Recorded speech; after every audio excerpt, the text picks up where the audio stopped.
सातारा में पूर्व सैनिकों की निर्गुण हत्या के विरोध में आज जिलाधिकारी कार्यालय के सामने सैनिकी निषेध मोर्चा आयोजित किया गया।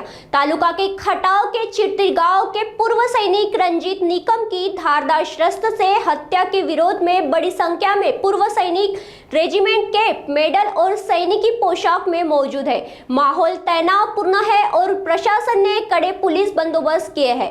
आंदोलनकारियों की मुख्य मांगे की है कि आरोप को कठोर सजा मिले, साथ ही फरार आरोपियों की तुरंत गिरफ्तार किया जाए और पीड़ित परिवार को न्याय मिले।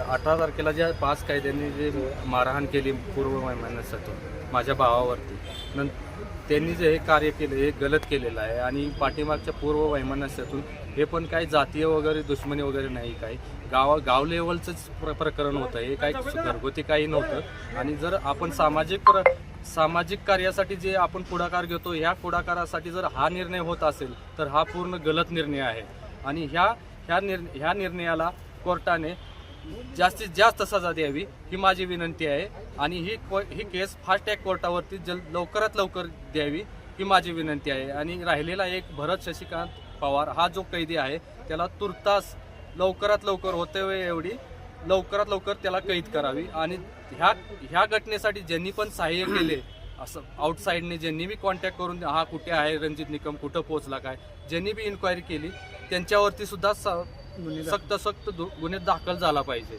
आणि याच्यानंतर मी जेव्हा रिटर्न माझ्या ड्युटीसाठी जॉईन होईन त्यावेळेला जर माझ्या परिवारासाठी आणि माझे आई वडील आणि वहिनी आहेत त्यांच्यावर जर काय अमानुष अत्याचार झाले तर याला जिम्मेदार कोण?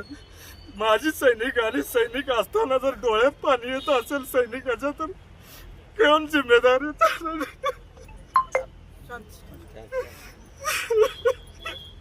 निवेदन आहे की लवकरात लवकर कारवाई व्हावी। आमच्या हात सरकारने बांधले गेलेले आहेत, नाहीतर मी सुद्धा काहीतरी केली असती प्रतिकार।